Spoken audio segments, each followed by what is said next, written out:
طالب ہیں، عیسائی لوگ ہیں، ان کے اوپر آپ کے نام کا رعب ہے، ہیبت ہے، ڈر ہے، اور آپ کو اس حالت میں دیکھیں گے تو ہیبت ڈر ختم ہو جائے گا. اچھا یہ ہیں مسلمانوں کے امیر.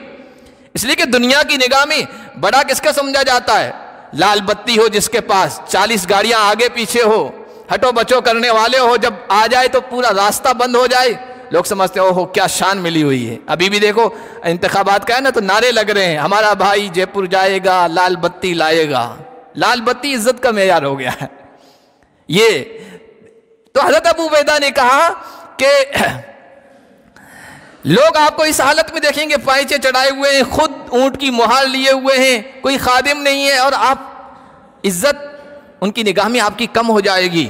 عمر ابن خطاب کی آنکھوں میں غصہ، جلال کے اثرات، اور جو جملہ کہا اوہ یا ابا عبیدہ لو یقول غیرک ذاک یا ابا عبیدہ لجعلتہ نکالا لامت محمد. کے جو معیار تھے نا، مال، دولت، رنگ، نسل، برادری، خاندان کی وجہ سے لوگ ایک دوسرے کو اونچا نیچا سمجھتے تھے، سب کو ختم کیا. حضور نے اعلان فرمایا سن لو من بطا بہ عملہ لم یسرع بہ نسبہ. جس کا عمل پیچھے رہ گیا، جس کا عمل اس کو آگے نہیں لا پایا، اس کا نسب اس کو آگے نہیں بڑھا سکتا ہے. اعوذ باللہ من الشیطان الرجیم، بسم اللہ الرحمن الرحیم. وما اموالکم ولا اولادکم باللتی تقربکم عندنا زلفا الا من آمن وعمل صالحا فاولئک لهم جزاء الضعف بما عملوا وهم في الغرفات آمنون. وقال النبی صلی اللہ علیہ وسلم کل المسلم علی المسلم حرام مالہ وعرضہ ودمہ. وقال النبی صلی اللہ علیہ وسلم من بطأ بہ عملہ لم یسرع بہ نسبہ، او کما قال النبی صلی اللہ علیہ وسلم. درود شریف پڑھ لیں. اللہم صلی علی محمد وعلی آل محمد کما صلیت علی ابراہیم وعلی آل ابراہیم انک حمید مجید. اللہم بارک علی محمد وعلی آل محمد کما بارکت علی ابراہیم وعلی آل ابراہیم انک حمید مجید. محترم بزرگوں اور عزیز دینی بھائیوں، دنیا میں ہر انسان عزت، شرافت چاہتا ہے، اور اس کی خواہش یہ ہوتی ہے کہ لوگ اس کا احترام کریں، اس کی عزت کریں، اس کو اچھی نگاہ سے دیکھیں، اس کے ساتھ حسن ظن، اچھا گمان رکھیں. یہ ہر انسان کی خواہش ہوتی ہے. اور عزت کا، احترام کا خیال اسلام نے بھی رکھا ہے. نبی علیہ الصلاۃ والسلام کا ارشاد ہے کل المسلم علی المسلم حرام مالہ وعرضہ ودمہ. ہر مسلمان پر دوسرے مسلمان کے مال کا، اس کے خون کا، اس کی عزت و آبرو کا احترام کرنا ضروری ہے. بلکہ اسلام کے نقطہ نظر سے، اسلام کی نگاہ سے،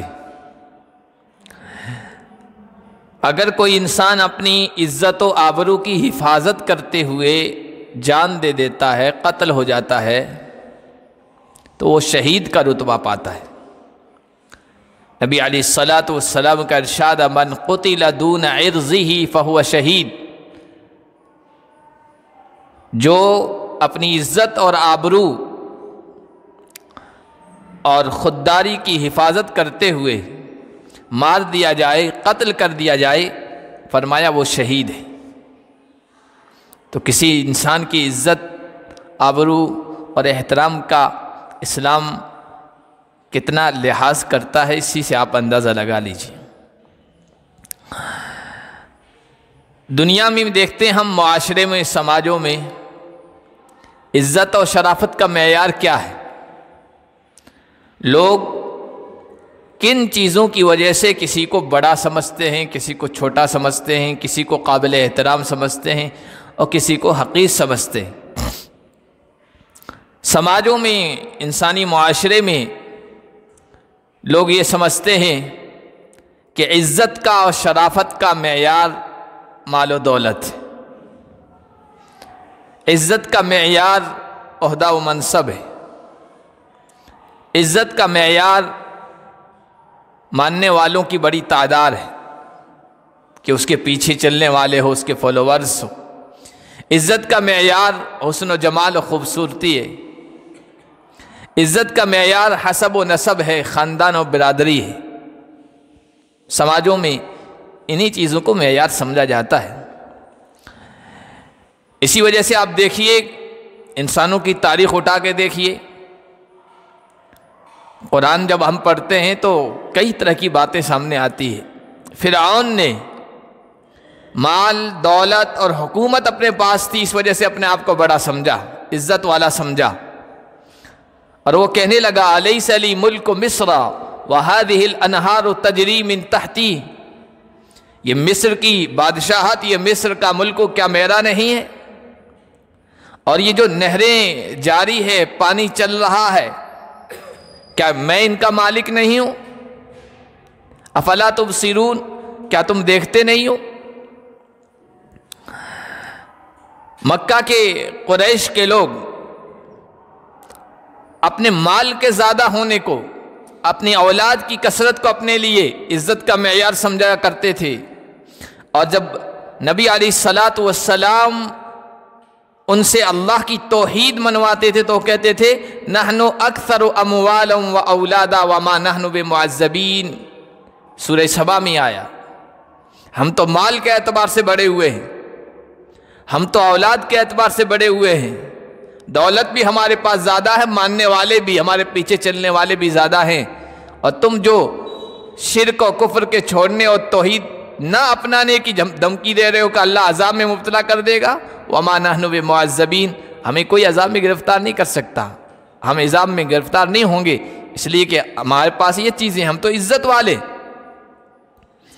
قرآن پڑھے تو ہمیں یہ محسوس ہوتا ہے، معلوم ہوتا ہے کہ انبیاء کا جو پیغام تھا، انبیاء کا جو مشن تھا، انبیاء کی جو دعوت تھی، اس کو ٹھکرانے کی وجہ یہ بھی رہی ہے کہ انبیاء دنیا کے اعتبار سے، دنیا والے جن چیزوں کو بڑا ہونے کا معیار سمجھتے ہیں، وہ انبیاء کے پاس نہیں تھی۔ مال و دولت انبیاء کے پاس نہیں تھا، اور دوسرے بڑے سرداروں کی طرح ان کے پیچھے چلنے والے، ہٹو بچو کرنے والے زیادہ نہیں تھے، تو لوگوں نے انبیاء کی دعوت کو قبول نہیں کیا۔ سورہ زخرف میں اللہ تعالیٰ نے بیان فرمایا ہے وَقَالُوا لَوْلَا نُزِّلَ هَذَا الْقُرْآنَ عَلَى رَجُلٍ مِّنَ الْقَرْيَتَيْنِ عَظِيمٍ۔ اللہ کے نبی صلی اللہ علیہ وسلم نے جب ان کو پیغام پہنچایا تو کہنے لگے کہ اللہ کو نبی بنانے کے لیے، رسول اور پیغمبر بنانے کے لیے، نبوت اور رسالت کا تاج رکھنے کے لیے کیا آمنہ کے یتیم محمد ہی ملے؟ لولا نزل هذا القرآن على رجل من القريتين عظیم، یہ قرآن، یہ نبوت اور رسالت و پیغمبری دو بڑے شہر ہیں، دو بڑی بستیاں ہیں، مکہ اور طائف، ان کے جو بڑے سردار ہیں، مال و دولت والے، عہدہ و منصب والے، ان کو کیوں نہیں دیا گیا؟ اللہ کے نبی صلی اللہ علیہ وسلم کی نبوت کو اس لیے تسلیم نہیں کیا کہ اللہ کے نبی کے پاس مال زیادہ نہیں تھا، دولت زیادہ نہیں تھی، مکان کوٹھی بنگلہ ویسا نہیں تھا جو مکہ کے سرداروں کے پاس تھا۔ قرآن کہتا ہے سورہ بقرہ میں، بنی اسرائیل پر جب فرعون کا ظلم و ستم زیادہ بڑھ گیا، ناانصافیاں بڑھ گئی، بنی اسرائیل اپنے رسول کے پاس گئی اور رسول کے پاس جا کے کہنے لگے کہ آپ کسی ایک آدمی کو ہمارا سردار بنا دیں، ذمہ دار بنا دیں، اس کی قیادت میں، اس کی کمانڈری میں ہم جہاد کریں، دشمن سے مقابلہ کریں اور غلامی سے ہم نجات پائیں، اپنے لوگوں کو غلامی سے چھٹکارا دلائیں۔ کوئی آدمی متعین کر دیجئے۔ تو وقت کے پیغمبر اور نبی نے ایک آدمی تھا جس کا نام تھا طالوت، جس کے پاس مال و دولت زیادہ نہیں تھی، جسمانی اعتبار سے بھی جو بہت ڈیل ڈول والا نہیں تھا، لیکن علم تھا اس کے پاس۔ وقت کے پیغمبر نے کہا طالوت کو میں تم پر کمانڈر متعین کرتا ہوں، اس کی قیادت و کمانڈری میں دشمنوں سے مقابلہ کرو۔ تو دیکھیے اس وقت بھی لوگوں کا یہی ذہن تھا، کہنے لگے انا یکون لہ الملک علینا ونحن احق بالملک منہ ولم یؤت سعۃ من المال۔ طالوت کو ہم پر بادشاہت، قیادت، سرداری کیسے حاصل ہوگی؟ ہم اس کے زیادہ حقدار ہیں۔ وَلَمْ يُؤْتَ سَعَةً مِّنَ الْمَالِ، اس کو تو مال کی کشادگی بھی نہیں دی گئی، اس کے پاس تو مال کی کثرت بھی نہیں ہے، دولت بھی زیادہ نہیں ہے، وہ کیسے ہم پر سردار بنا دیے گئے؟ لوگوں کا ذہنی معیار یہی تھا کہ عزت اور شرافت کا معیار، مال جس کے پاس زیادہ ہے وہ عزت والا ہے۔ لیکن اسلام نے ان سب معیاروں کو نہیں مانا ہے، تسلیم نہیں کیا ہے۔ اسلام کے نزدیک عزت و شرافت کا معیار کون ہے؟ اسلام کی نگاہ میں، اللہ کی نگاہ میں اور رسول اللہ کی نظر میں عزت والا کون ہے؟ تو اس کے قرآن اور حدیث میں معیار بتائے گئے ہیں، جو اس معیار پر پورا اترے، جو اس کسوٹی پر پورا اترے، وہ ہے عزت والا، وہ ہے شرافت والا، وہ ہے احترام کے قابل۔ جب ہم قرآن پڑھتے ہیں، قرآن کا مطالعہ کرتے ہیں تو پتہ چلتا ہے کہ عزت کا معیار قرآن کے نزدیک تقویٰ ہے۔ جس کے اندر جتنا زیادہ تقویٰ ہوگا، خوف خدا ہوگا، خدا ترسی ہوگی، اللہ کا ڈر ہوگا، اتنا ہی زیادہ اسلام کی نگاہ میں وہ قابل احترام ہے۔ اسی لیے سورۃ الحجرات میں اللہ نے ارشاد فرمایا یا ایھا الناس انا خلقناکم من ذکر و انثی، اے لوگو ہم نے ایک مرد اور ایک عورت سے تم کو پیدا کیا ہے، آدم اور حوا سے، سب ایک جوڑے کی اولاد ہو آدم اور حوا کی۔ وَجَعَلْنَاكُمْ شُعُوبًا وَقَبَائِلَ لِتَعَارَفُوا، پھر ہم نے تمہاری برادریاں بنائی، خاندان بنائی، قبیلے بنائے، قومیں بنائی۔ یہ قومیں، یہ قبیلے، یہ برادریاں، یہ حسب نسب، یہ اونچ نیچ کے لیے نہیں ہے، یہ لتعارفوا، انٹروڈکشن کے لیے ہے، جان پہچان کے لیے ہے، تعارف کے لیے ہے۔ ایک ہی قبیلے کے یا ایک ہی جگہ رہنے والے کئی لوگ اقبال نام کے ہوں گے تو بھائی اقبال کون سا؟ تو کہ فلاں برادری والا، بس یہ تعارف کے لیے، پہچان کے لیے ہے، یہ اونچ نیچ کے لیے نہیں ہے۔ عزت و شرافت کا معیار قبیلہ نہیں ہے، برادری نہیں ہے، رنگ و نسل نہیں ہے، حسب نسب نہیں ہے، حسن و جمال نہیں ہے، مال و دولت کی کثرت نہیں ہے۔ اسلام کی نگاہ میں ان اکرمکم عند اللہ اتقاکم، اسی سے آگے کہا سن لو کان کھول کے کہ اللہ کے یہاں، اللہ کی بارگاہ میں، اللہ کی نگاہ میں تم میں سب سے زیادہ کرامت، عزت والا، شرافت والا وہ ہے جو تم میں سب سے زیادہ اللہ سے ڈرنے والا اور تقوی والا ہے۔ اسی لیے حجۃ الوداع کے موقع پر اللہ کے نبی صلی اللہ علیہ وسلم نے تقریباً 1.25 لاکھ سے زیادہ مجمع تھا صحابہ کا، اس موقع پر جو خطبے ارشاد فرمائے، ان خطبوں میں ایک خطبے کے موقع پر ارشاد فرمایا تھا لا فضل لعربی علی عجمی ولا لعجمی علی عربی ولا لاسود علی ابیض ولا لابیض علی اسود الا بالتقوی۔ اے میرے صحابہ، اے لوگوں سن لو، اسلام نے، انسانوں نے اپنے اعتبار سے جو عزت کے معیار اور کسوٹیاں بنا رکھی تھی ان سب کو ختم کر دیا ہے، ان سب کو ختم کر دیا ہے، نیست و نابود کر دیا ہے۔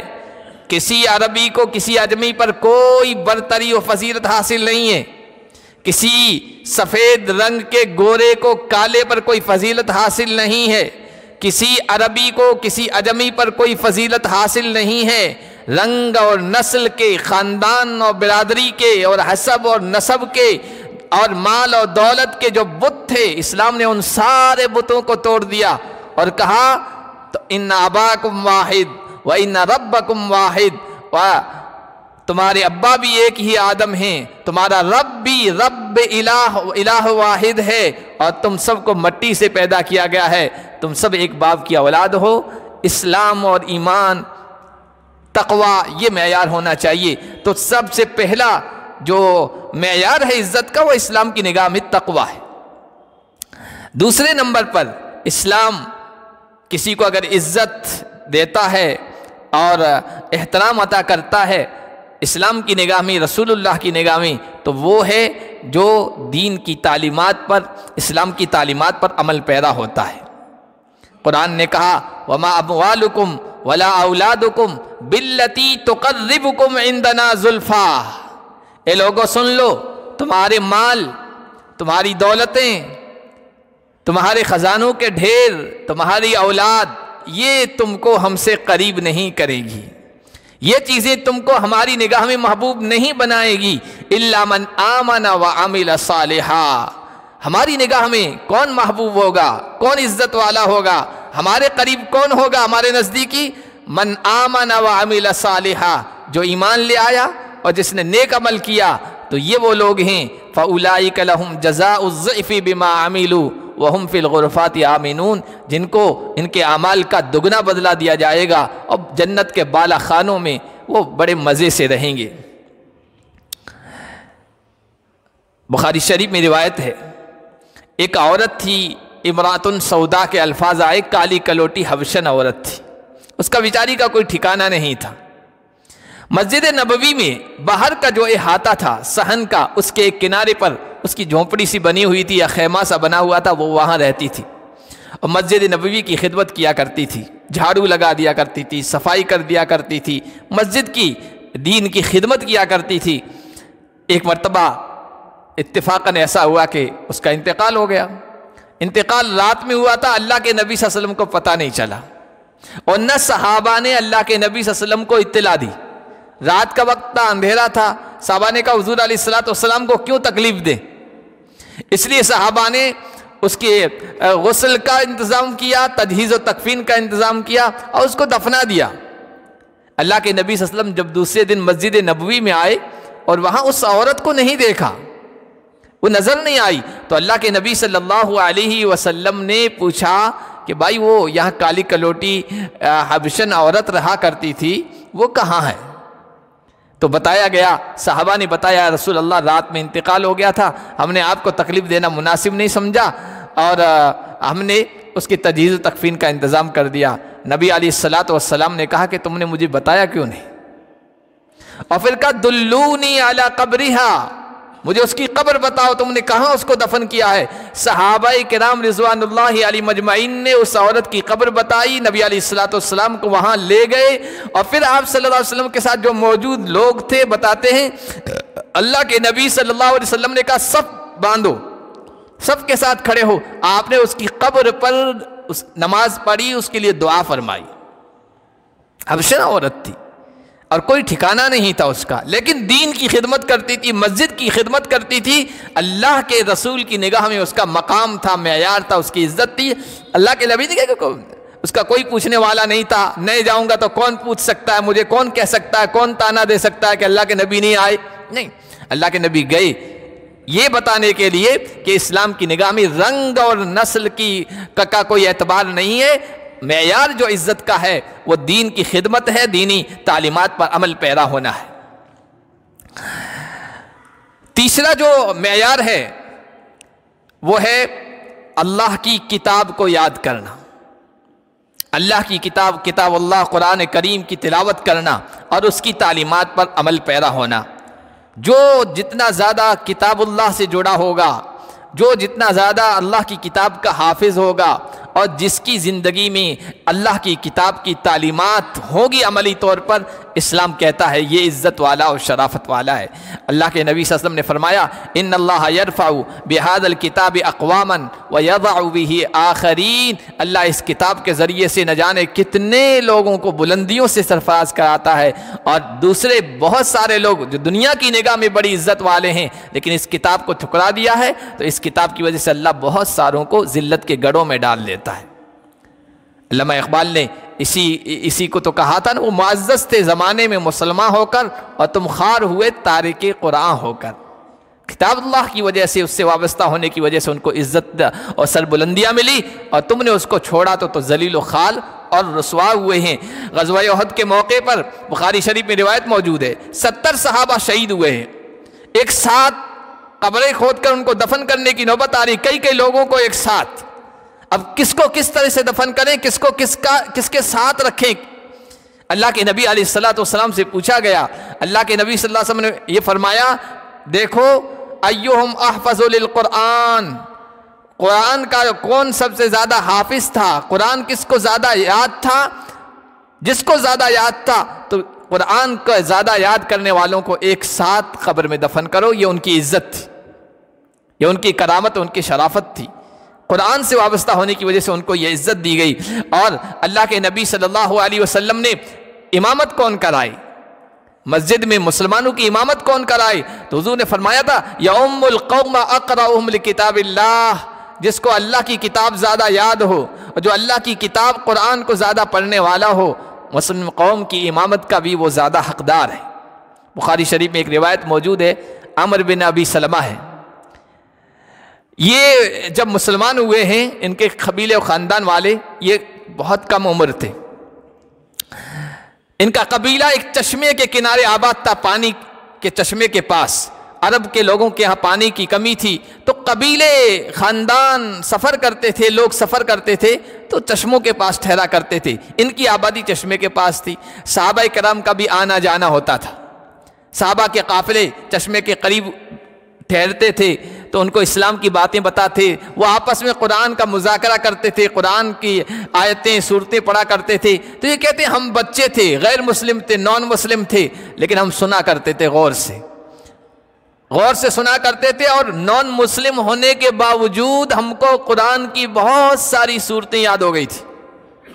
پھر جب مکہ فتح ہوا ہے اور مکہ فتح ہونے کے بعد عرب کے سارے قبیلے و برادریاں جوق در جوق، گروہ در گروہ اللہ کے نبی کی خدمت میں آنے لگے اور اسلام قبول کرنے لگے۔ تو یہ کہتے ہیں ہمارا خاندان بھی وہاں پہنچا، مدینے میں حضور کی خدمت میں، میرے والد بھی اس میں تھے، اسلام قبول کیا۔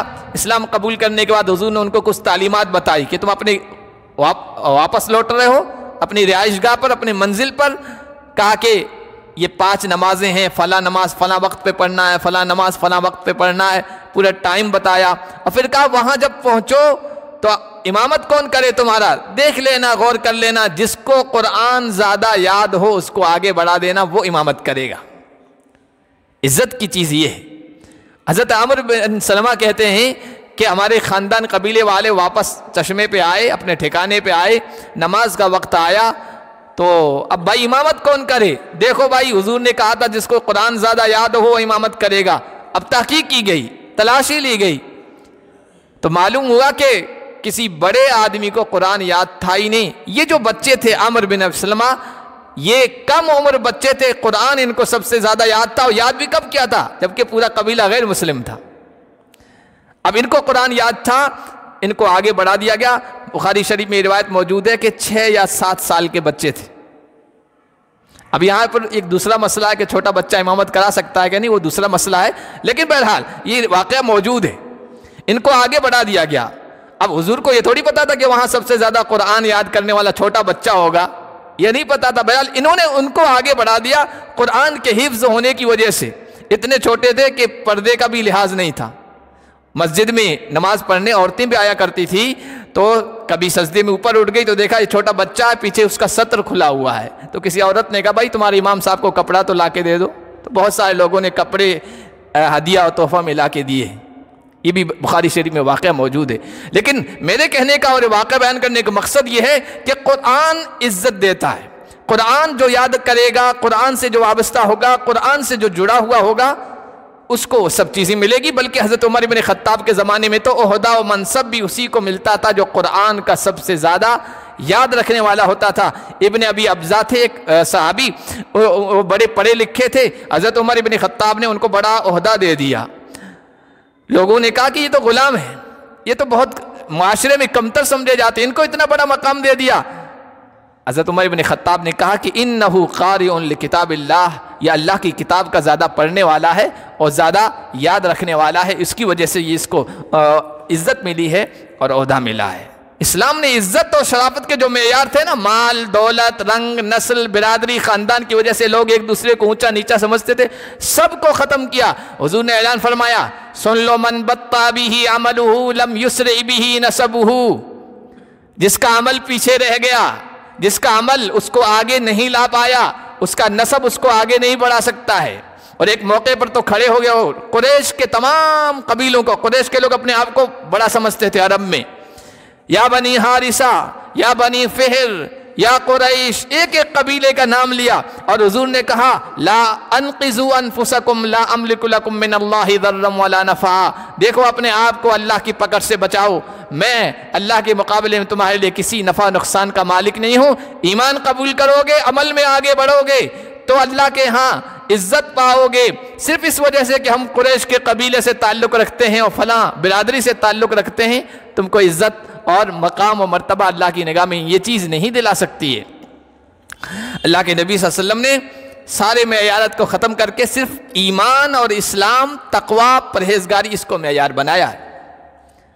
اس کی وجہ سے عزت ملے گی، اس کی وجہ سے احترام ملے گا۔ ایمان کی وجہ سے عزت ہے، ایمان کی وجہ سے احترام ہے، ایمان کی وجہ سے کسی کے ساتھ اچھا گمان ہے۔ ایک اور واقعہ سنا کر اپنی بات ختم کرتا ہوں۔ یہ جو فلسطین ہے، یہ حضرت عمر بن خطاب رضی اللہ تعالی عنہ کے زمانے میں مسلمانوں کے قبضے میں آیا ہے۔ اسلامی لشکر ادھر بڑھا اور اس کو فتح کیا، تو وہاں عیسائیوں کا اس وقت قبضہ تھا۔ انہوں نے کہا، حضرت ابو عبیدہ ابن الجراح یہ کمانڈر تھے، کہا کہ ہم شہر کی چابیاں اس وقت آپ کے حوالے کریں گے جب آپ کے امیر المؤمنین خلیفۃ المسلمین یہاں خود حاضر ہوں، ان کو حوالے کریں گے۔ ساری صورتحال حضرت ابو عبیدہ نے حضرت عمر بن خطاب کو لکھ بھیجی، تو عمر بن خطاب نے کہا ٹھیک ہے میں آ جاتا ہوں۔ اب مدینے سے سفر کیا ہے عمر بن خطاب، اللہ کا وہ بندہ جن کو لوگوں نے دیکھا نہیں، قوموں نے دیکھا نہیں، لیکن نام سن کر قومیں لرز جایا کرتی تھی، ہیبت طاری ہو جایا کرتی تھی، اور کیوں نہ ہو، شیطان جس کو دیکھ کر راستہ بدل دے، اس پر لوگوں پر ہیبت کیسے نہیں طاری ہوگی۔ حضرت عمر روانہ ہوئے ہیں، اونٹ کی سواری ہے۔ حضرت ابو عبیدہ فلسطین سے نکل کر تھوڑی دور پر استقبال کے لیے حاضر ہوئے ہیں، بیچ میں دریا پڑتا تھا، ابو عبیدہ ادھر ہیں، ادھر حضرت عمر ہیں۔ کیا دیکھتے ہیں کہ حضرت عمر اونٹ سے نیچے اترے ہیں، پاؤں میں جوتے تھے اس کو ہاتھ میں اٹھایا ہے، نیچے سے پائچا لنگی جو بھی پہنا ہے اس کو اوپر چڑھا دیا ہے، اور اس طریقے سے دریا پار کیا ہے۔ اور دریا پار کرنے کے بعد اسی حالت میں ننگے پیر ہیں، خود اونٹ کی لگام پکڑی ہوئی ہے، مہر پکڑی ہوئی ہے، اور آگے آگے چل رہے ہیں۔ حضرت ابو عبیدہ رضی اللہ تعالیٰ عنہ نے کہا حضرت آپ اس حالت میں نہ جائیں، آگے لوگ دیکھیں گے آپ کو، آپ کے جو مخالف ہیں عیسائی لوگ ہیں ان کے اوپر آپ کے نام کا رعب ہے، ہیبت ہے، ڈر ہے، اور آپ کو اس حالت میں دیکھیں گے تو ہیبت ڈر ختم ہو جائے گا، اچھا یہ ہیں مسلمانوں کے امیر۔ اس لیے کہ دنیا کی نگاہ میں بڑا کس کا سمجھا جاتا ہے؟ لال بتی ہو جس کے پاس، 40 گاڑیاں آگے پیچھے ہو، ہٹو بچو کرنے والے ہو، جب آ جائے تو پورا راستہ بند ہو جائے، لوگ سمجھتے ہیں اوہ کیا شان ملی ہوئی ہے۔ ابھی بھی دیکھو انتخابات کا ہے نا، تو نعرے لگ رہے ہیں ہمارا بھائی جے پور جائے گا، لال بتی لائے گا۔ لال بتی عزت کا معیار ہو گیا ہے یہ۔ تو حضرت ابو عبیدہ نے کہا کہ لوگ آپ کو اس حالت میں دیکھیں گے، پائچے چڑھائے ہوئے ہیں، خود اونٹ کی مہار لیے ہوئے ہیں، کوئی خادم نہیں ہے، اور آپ عزت ان کی نگاہ میں آپ کی کم ہو جائے گی۔